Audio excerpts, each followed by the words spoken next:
Love, exciting and new. Hello, Hannah Waddingham here.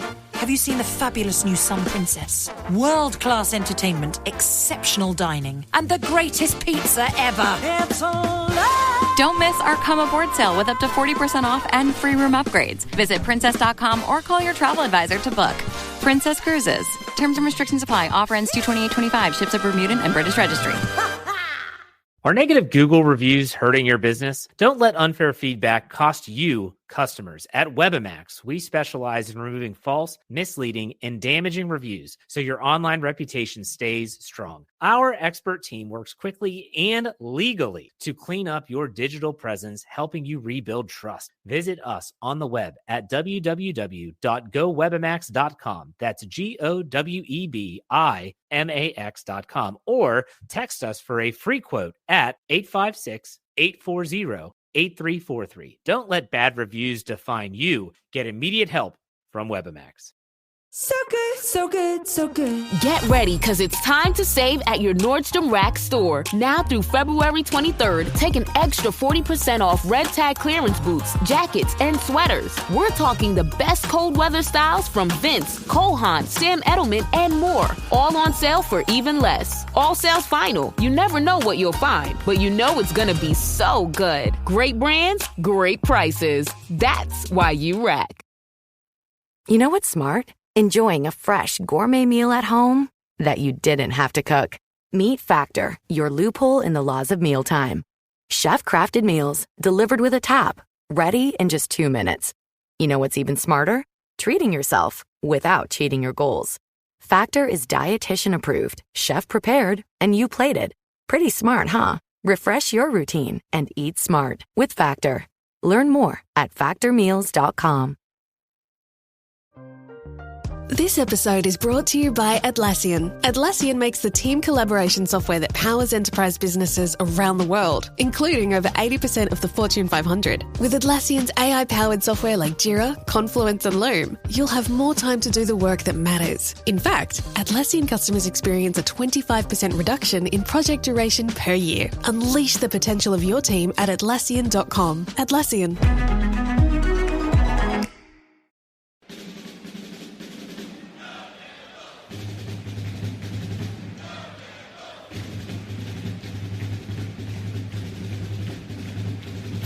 Hey there, Duke fans. Welcome to episode number 91 of DBR Bites. This is the Duke Basketball Roundup. In full transparency, we're recording this just minutes after we recorded episode number 693. That was the Cal recap, so check for that in your feed. But this game, we're going to preview the Stanford Cardinal, another new debutante to the ACC. They are coming to Cameron on Saturday afternoon. I am Donald Wine. I'm your host for this episode. Jason Evans was with me. Jason, I put in a call. Shane Gillis, I don't know if he's going to make it to the game on Saturday, but I've put out the word. So Shane Gillis, if you're listening to this show somehow, and you are not in Cameron on Saturday, there will be hell to pay. If you don't know what Donald is talking about, then it means you have not listened to the previous episode, the recap of the Cal game, where somehow we got into a discussion of the hysterical comedy of Shane Gillis. Check that out, and then you'll understand what the hell we're talking about now. Thank you, MCW, for that. Okay, Jason, let's get into the Stanford Cardinal. I'm going to first give you a little bit of the record on who they play, but we're going to switch up some stuff later on. So let me first talk about the Stanford Cardinal. They are 16-9, 8-6 in the ACC, 87th in Ken Palm, 81st in the net. And Jason, they have a few top 100 wins. Santa Clara, UNC, and FSU are the three top 100 wins. A lot of their wins are in that 100 to 200 range in Ken Palm. You have teams like Norfolk State, Utah Valley, Merrimack, and then in conference, you have Cal, Virginia Tech, UVA, Miami, Syracuse, and NC State. Those are kind of their top 200 wins. They have a few wins that are less than that. We won't necessarily get into those. The one thing that is interesting is that Stanford struggles against better teams. Against quad 1 and quad 2 opponents, they are 3-8, whereas against quad 3 and quad 4 teams, they are 13-1. So a lot of their record has been built up on the backs of some of these teams that are further down in the rankings. But when you think about the losses, you have Grand Canyon, Oregon, Clemson, Pitt, Wake Forest twice, SMU, and Georgia Tech the other night. Those are fine. The one caveat, or I guess the one outlier there, is they did take a loss early in the season to Cal Poly, who was 232nd in KenPom. That's the lowest one that they had. But Jason, anything on the records and what you've seen from who they've played? Yeah, I'll tell you something interesting about Stanford, which is that you mentioned this. They got road victories at Santa Clara and at UNC. Because those games were on the road, Santa Clara is pretty good. By the way, Herb Sendek, former NC State coach, is the coach at Santa Clara. He's been there for a while. He's kind of slowly, gradually built it up. Santa Clara is like a top 60 team this year. They're actually, I mean, they're in the same conference with Gonzaga and St. Mary's. They're not as good as Gonzaga and St. Mary's, but they're in the next tier of that conference. They're a pretty good team. But as a result of those games being on the road and them winning them, Stanford has 2 quad 1 victories. Quad 1 victories at Santa Clara and at UNC. That means they have more quad 1 victories than Wake, than Pitt, than UNC, than SMU, more than Villanova, more than Xavier, more than Cincinnati, who are 3 teams who are very much on the NCAA tournament bubble or maybe even in the tournament. This is actually what I saw from the schedule is that Stanford is at least somewhat capable of playing with good teams. Not many victories. They've mostly lost to the good teams they played, but 2 road wins against top 60 teams is pretty impressive for a team like Stanford. Yeah, and again, some of these teams, when you look at them, they're very decent teams, and even the losses, it's not like they're being destroyed in a lot of games. There's a couple maybe that are out there, but they're competitive in every game. And we'll talk about, in fact, Jason, I want to take host privilege here, and I want to shift this thing around a bit because instead of talking about the metrics first, we'll save that for after the break. Let's talk about the players, and of course, we have to start with the return of the beloved Jaylen Blakes. Jaylen Blakes is a guy that we have been watching. He was on this show when he was in high school. And after 3 years, he is now a Stanford Cardinal and is coming back to Cameron on Saturday night. You mentioned that win over UNC. It was Jaylen Blakes who hit the game winner in the Dean Dome and kind of said, hey, it's GTHC for life. He has that pedigree in him. But not only is it a homecoming for him, it's a homecoming for a player who, of course, battled in and out of the lineup. He had some, great moments in a Blue Devil uniform, but there was a lot of times where he didn't see the floor quite a bit. But this year, Jason, he has seen the floor quite a bit, and man, is he put in the performance. It is. So first, before I get into the numbers on Jaylen Blakes, which I really am going to get into, anyone out there who's going to this game, I urge you, when they announce Jaylen Blakes' name, I want you off your butt, standing ovation, and I want hooting and hollering. I want this guy to get the greatest welcome that a player on an opposing team has ever gotten in Cameron. I'm serious about that. Do it twice. Do it for me too. Yeah, I mean, dude gave his heart and soul to the Blue Devils for 3 years, graduated, and then went ahead onto Stanford and has, through hard work, through the stuff he learned playing at Duke, he has become a heck of a player. He is the player in college basketball who has had the largest jump, the biggest single season jump from last season to this season in terms of scoring average. A year ago at Duke, he averaged 1.8 points per game. This year, he's averaging 14.5 points per game at Stanford. That's a crazy, to jump by 13 points per game is just unheard of. To go from 1.8 to 14 points, what are we even talking about? Last year at Duke, he averaged less than half an assist per game. He's getting 5 assists per game. He's not just a scorer. He's their leading assist guy, 5 assists per game at Stanford. He's getting close to 2 steals per game. And it would be really easy, Donald, to just say, oh, this is because he played less than 10 minutes a game at Duke, and now he's playing 32 minutes a game at Stanford, which, by the way, is unbelievable. For a guy to go from a 10-minute per game, big games didn't even play, to a dude playing more than 30 minutes per game at another power conference school. But it's more than just minutes. Like, his assist rate has quadrupled. Think about that for a minute. Mm-hmm. His assist rate has quadrupled.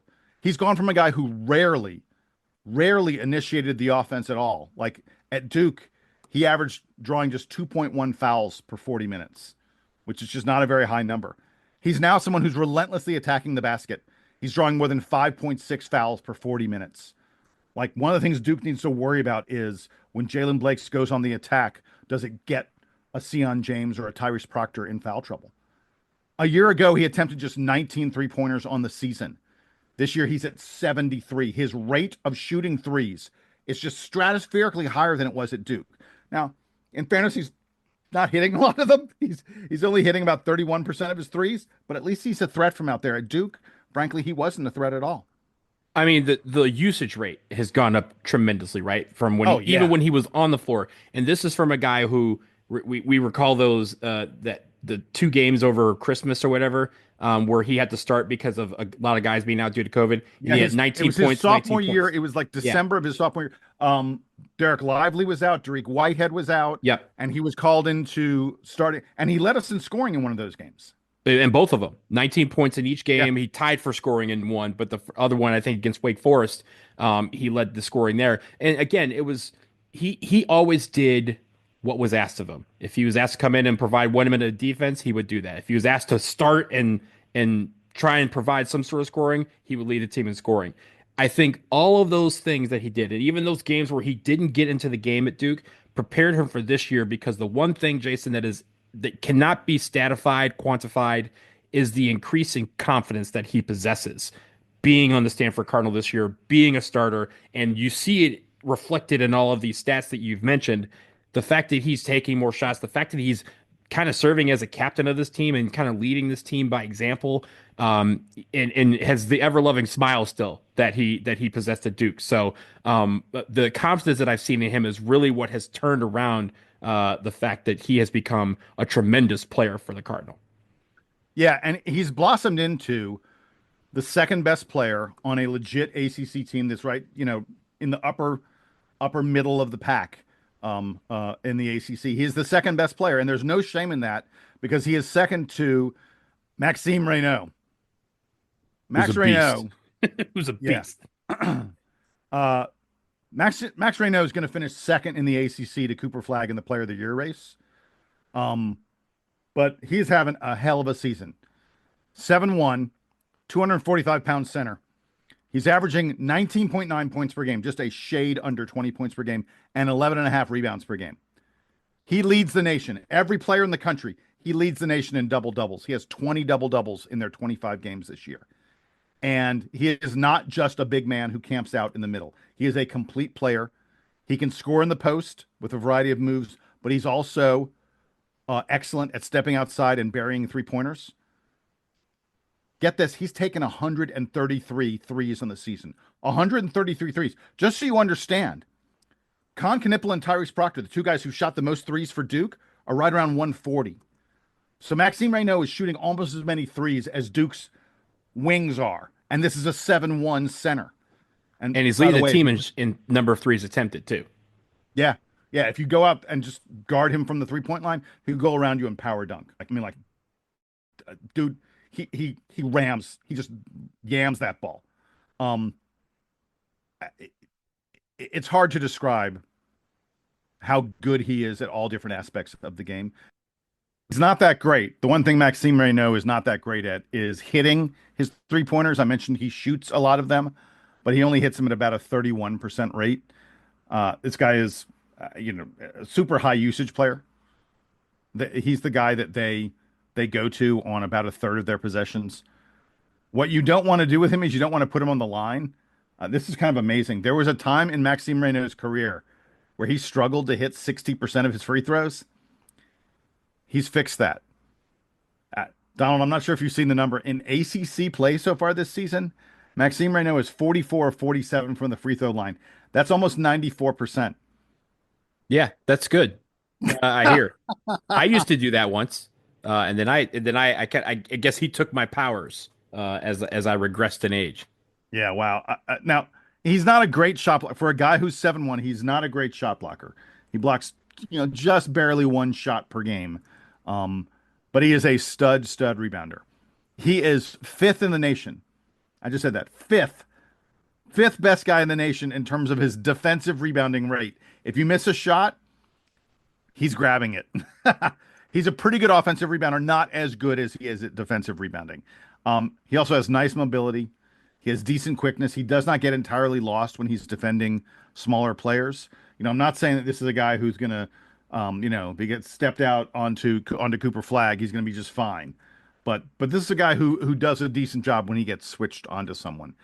He's just a very, very, very complete player. And as I said at the beginning when we were talking about him initially, Maxime Reynaud would probably be the ACC Player of the Year in anything but a year where a guy like Cooper Flag, a generational player, was having a generational kind of season.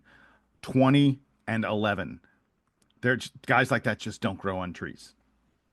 They don't. You can't teach size either. And the fact that he's 7'1", 245, that's a massive human being. And like you said, he's not like gonna be, AIing anybody, right? He's not gonna be Allen Iverson with a crossover or anything like that. He's not quick, nimble, right? But he's loaded. And the thing is, in his elder state, if you will, if he's being a senior, he's picked up some of those dad move kind of tricks, and he's able to use his smarts to get around. The guy goes to Stanford, so but he's the kind of guy that is a load to keep in front of you, and this is going to be a big test for man. Huge, big test, and even Malik Brown when Malik Brown's in the game, of especially the fact that he can pull you out to the 3-point line and neutralize any interior defensive effect that you may have. Yeah, he's also a guy who most of the shots he takes on the inside, there's sort of different schools of being a post player. There's some guys who are sort of like Jahlil Okafor was, where they're putting moves on you and they're finishing, not with hook shots and stuff. Maxime right at the Reynaud rim, layups, dunks. Yeah, exactly. Derek Queen of Maryland, who's having a great freshman season, is one of the guys who does that. Maxime Reynaud is the slightly different version of that, which is that he's taken a lot of hook shots. He's taken a lot of, he's not trying to go through you in the same way that those other physical guys do. He's trying to go over you, but he still hits a tremendous number of his 2-point shots. There's one other guy, as we're talking about the players, that I really wanted to highlight. Because if Maxime Reynaud is their best player, and he is, and Jaylen Blakes is their second best player, they sort of got a guy who's like 2B or 2A, whatever you want to call it. Ozias Sellers. He is Jaylen Blake's backcourt running mate. He averages right at 14 points per game, very, very similar to what Jaylen Blakes does. He is a 6'5" transfer, come over from USC. Surprisingly explosive. This guy will dunk on you in a heartbeat. Surprisingly explosive and a really, really good shooter. He can score off the bounce. He can also score when he's fed by his teammates. A career 40% shooter from three, and in ACC play thus far this year, Ozias Sellers is an outrageous 45.6% from behind the line from 3-point shots. You can tell he's a great shooter because he hits 91% of his free throws. I mean, come on. And considering he has the ball in his hands a pretty good bit, he doesn't get a lot of turnovers. So he's pretty much like an ideal shooting guard, frankly. Beyond those three guys, I'm not going to mention any other names because those three guys are the Jaylen Blakes, Maxime Reynaud, Ozias Sellers. These are the three guys who will be counted on to beat Duke. They don't have anyone else on the team who averages more than maybe 6-7 points per game. They got a lot of other guys who can play, varying different roles. I mean, they got a forward named Ryan Agarwal. Agarwal, yeah. Agarwal. Okay, great. Agarwal. He played 33 minutes against NC State and then turned around and played only 13 minutes against Georgia Tech. You can't tell which of these other guys. They got like 4 or 5 of them who play, inconsistent minutes. Sometimes they have a good game, but they're all low usage players compared to Sellers, Blakes, and Reynaud. If the ACC was just a 3-on-3 league, Stanford would be right at the top of the conference. I'm telling you. I mean, I trust our big three against theirs as well. But I will say in the case of Ryan Agarwal, right? Like you mentioned that his time on the court's erratic, his production's erratic. One thing that he does is shoot threes. He actually is second on the team in the number of threes taken. Yeah. But he's not great at them, right? He shoots 26.9% from three. But that also means, again, when he's in the game, he's going to try and take them. And, at 6'6", that's probably, Sion James territory, maybe even Concanipple territory, definitely Mason Gillis territory. If he's in the game, you see Mason Gillis on him. But Jason, anything else on the players before we move on and take a break? No, let's take a break and then we can get to the advanced metrics and the other stuff we need to talk about in this game. Again, I really feel like for Stanford to have a chance, it's going to be Blake's, Reynaud, and Sellers who have to have big games. Yeah, and I will say that sure, you may not have mentioned other players, but that doesn't mean there aren't other players out there who can kill you. That'll be part of something that I'll talk about after the break. So stick with us. We'll take a quick break. We're going to talk about the metrics and then talk about the things to watch on the other side. Ryan Reynolds here from Mint Mobile with a message for everyone paying big wireless way too much. Please, for the love of everything good in this world, stop. With Mint, you can get premium wireless for just $15 a month. Of course, if you enjoy overpaying, no judgments, but that's weird. Okay, one judgment. Anyway, give it a try at mintmobile.com/switch. Upfront payment of $45 for 3-month plan, equivalent to $15 per month required. Intro rate first 3 months only, then full price plan options available. Taxes and fees extra. See full terms at mintmobile.com. Sergeant and Mr. Smith, you're gonna love this house. Bunk beds in a closet? There's no field manual for finding the right home. But when you do, USAA Homeowners Insurance can help protect it the right way. Restrictions apply. Build a routine with Ollie that supports your wellness needs, like getting your daily vitamins and minerals with Ollie's multi-gummies, or keeping your mood upbeat with all the vitamin D in Hello Happy. Give your gut health some support with probiotics, and wake up feeling refreshed after taking Ollie Sleep.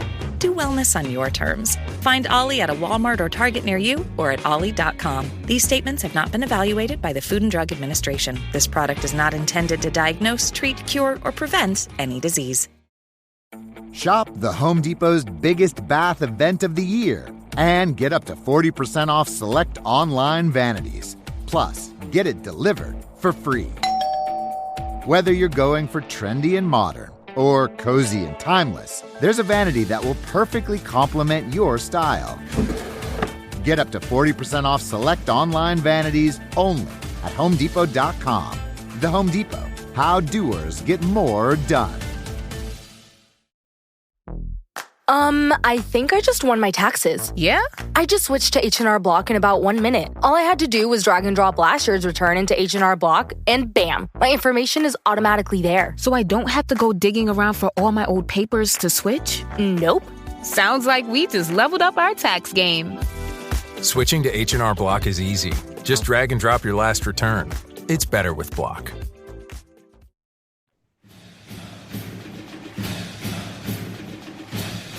All right, Jason, we are back in, and yes, we kind of went out of order.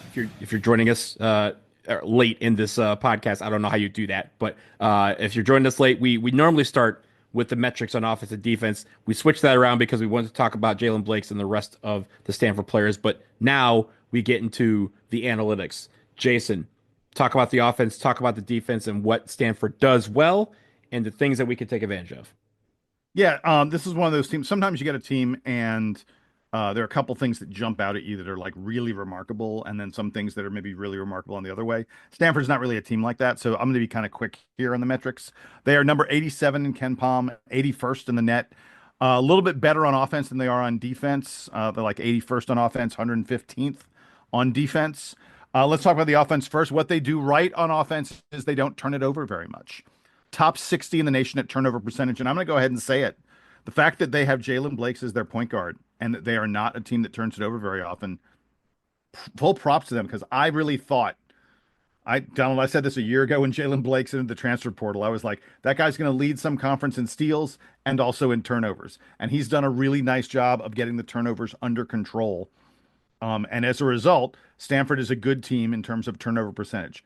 They don't get their shots blocked all that much, mostly because Maxime Reynaud at 7-1 is taking most of the shots. You're not going to block his shot all that often. They knock down their free throws at a really impressive number, 78.5% free throw shooting, 15th best in the country. I already mentioned that Reynaud and Isaiah Sellers are truly elite free throw shooters. They are a slightly below average three-point shooting team, right around 32.5%. And they're a team that takes about 41% of their shots from three, right around the national average. There's, like I said, there's just not that much that stands out about them on offense as being particularly strong or particularly weak. On defense, there are two things that jump out. First of all, they force you to go one-on-one. Their defensive assist rate is just barely above 41%, which is the 9th lowest defensive assist rate in the country. They do a good job of preventing teams from shooting three-pointers. They only give up a three-point field goal attempt in about 33% of their possessions. The national average is around 40, so they're holding teams well below that. Duke shoots threes on like 45, 46% of our shots. So this is another interesting battle, just like the one against Cal, with a team that doesn't want you to shoot threes, and yet Duke shoots a lot of threes. Most of the other defensive metrics are sort of unremarkable, except for the free throw line. Stanford fouls a lot. Their free throw allowed rate is among the 100 worst in the country. And teams manage to hit a healthy percentage, 76% from the free throw line. So as a result, you can score a lot of points at the free throw line against them. And that could be one of the things Duke tries to do. I will say that they're, like Maxime Reynaud is not a guy who gets in a lot of foul trouble. So if your plan of attack is, I'm going to get him, I'm going to foul their best player out, that's not a plan of attack that tends to work too well. It is also worth noting that they are just an average offensive rebounding team, but they are really outstanding at defensive rebounding. They only allow 26% of missed shots to end up as a second chance. The national average is above 30%. So for them to be holding teams down in the mid-20s, they're a really, really good defensive rebounding team. That'll be one of the things interesting to look at in this game is how is Duke able to, maybe get some second chances if we need them.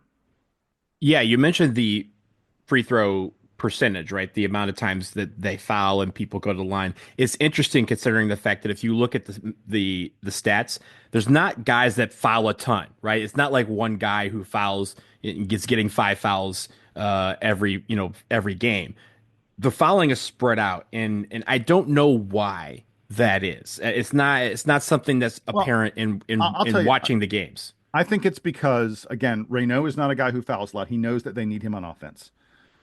So he doesn't foul a lot. Their other two good offensive players are guards, and guards just don't tend to pick up fouls in quite the same way other guys do. And then, as we mentioned, they're rotating a lot of different guys around there at the forward positions. And as a result, if guy picks up a couple fouls, it's not a big deal because they got someone else who can do it as well. So I think that's why.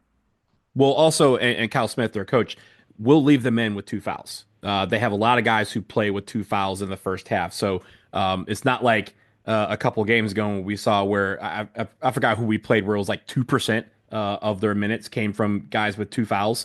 This is up closer to 36, 37%. It was Clemson. Yeah. Brad Brownell was like, you're getting 2 fouls, you're sitting on the bench. Here they're like, play on, man. Like, just don't get 3, please. So you're going to see guys trusted to stay in the game. And again, that's probably because there's not 1 or 2 guys that are fouling a ton. The foul is spread amongst a lot of guys. Let's get to some of the things that I want you to keep in mind as we enter this game. The first one is very easy, Jason. Contain Reynaud. He's a lot of their offense. And if he struggles... Easier said than done, my friend. It's easier said than done. But if if we're talking about a head of the snake, yes, there might be 3 guys, but the head of the snake is Maxime Reynaud. If you can control what he does and limit what he does, that makes everyone else have to feel the pressure and kind of press to step up. So again, easier said than done. I doubt that this will just be a job that is solely for Man and for Malik Brown. There's going to be a lot of guys I think that step up. Hey, if we need to throw a couple bodies at him, Gongba, let's see if he comes in the game a little bit earlier than expected if things aren't going the way we plan. The other thing I will say is you mentioned that they're not great at shooting the 3, but don't let them get hot. I think that's, an easy thing to predict when people come to Cameron. First time for Stanford being in Cameron in a very long time. Obviously, the first time as part of the ACC. They're going to be jazzed up. And again, Jaylen Blakes, we've seen him at 3s in Cameron in a Duke uniform. So he's not going to be blinded, and he's going to be able to, kind of coach his team on how to prepare for life in Cameron under the lights. Maybe not as an opponent, but at least in this gym. So I'm saying don't get hot. Let the defense make sure that they're on point at all times. And if guys start, knocking down a couple jumpers, let's get back to the basics of why the tough perimeter defense is usually what fuels our defense overall, because guys can't get passes in, so they won't be able to pass into Maxime Reynaud. They won't get great shots off, which again, as we saw against Cal, we heard the shot clock go off quite a bit with guys kind of looking at everyone going, why is everybody laughing at me? Like, we want that type of defense where it's suffocating and makes it where they have to start their offense 30, 40 feet away from the basket as opposed to 20 feet from the basket. That makes a world of difference in what you can do. And then finally, figuring out a way to move the ball a little bit more. Again, it's been a little bit of a trend over the last few games where we haven't gotten a lot of assists. And again, that could be because we're missing a few more shots. It could be because the teams that we've been playing have been great at presenting themselves in a way where we can't get to the ball moving around the perimeter like we love to do. This is going to be a game where, again, Stanford is really good at defending and making you beat them off the dribble.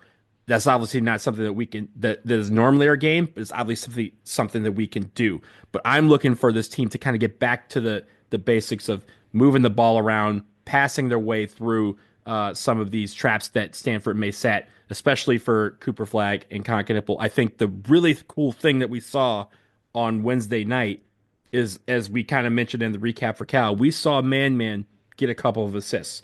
And that's because when guys were collapsing on him, he was able to find the open guy. And that's not something we're going to ask him to do often, but it is something that could come up, especially if Maxime Reynaud is the guy defending him and they try and collapse a Jaylen Blakes or somebody inside on a double team. That means somebody's going to be open. And while this team is a taller team, we're obviously the biggest team in college basketball, and we should be able to pass over that. Yeah, the last thing I'll say about Stanford really quickly is that I know Duke is way better than Stanford. There's no question about that. But there's some ACC teams where frankly, I've been like, I don't know how they win. That's not the case here. I'm not going to go ahead. Look, Duke's going to be a 20-point favorite in this game. But Stanford's pretty good. And Stanford does occasionally hang with teams that are better than them. They did it to Carolina. They've done it to other teams. This is not going to be the ho-hum laugher that some ACC games have been for Duke this season. I have a ton of respect for especially the top few guys on this Stanford team. These are really, really good players, and I'll be very happy when this game is in our rearview mirror. Let's just put it that way. This one actually worries me probably way more than it should, but it just does. Yeah, I would say, again, we take each opponent seriously. I do think this is one where some of the key guys might match up a little bit better than certain ones, but this is obviously a game where if we play our game, we should be fine. And the great thing about this, Jason, everyone can watch it. It's on ABC. It's not on ESPN or ACC Network Extra or something like that. This is a big time game, so I know Stanford's going to come with their A game. We just got to bring ours. Cameron, be cheerful for Jaylen Blakes when he's introduced, and then be yourselves when that ball is tipped, because we're going to need every second of your loud din throughout this game. I think, Jason, that will do it for this episode of DBR Bites. We will be back after the Stanford game. That's the start of another Saturday, Monday backup. So you're gonna see us back in your feeds double time after that game. So until then, he's Jason. I'm Donald. This has been the DBR Duke Basketball Roundup. Duke Band, do your thing. Take us home.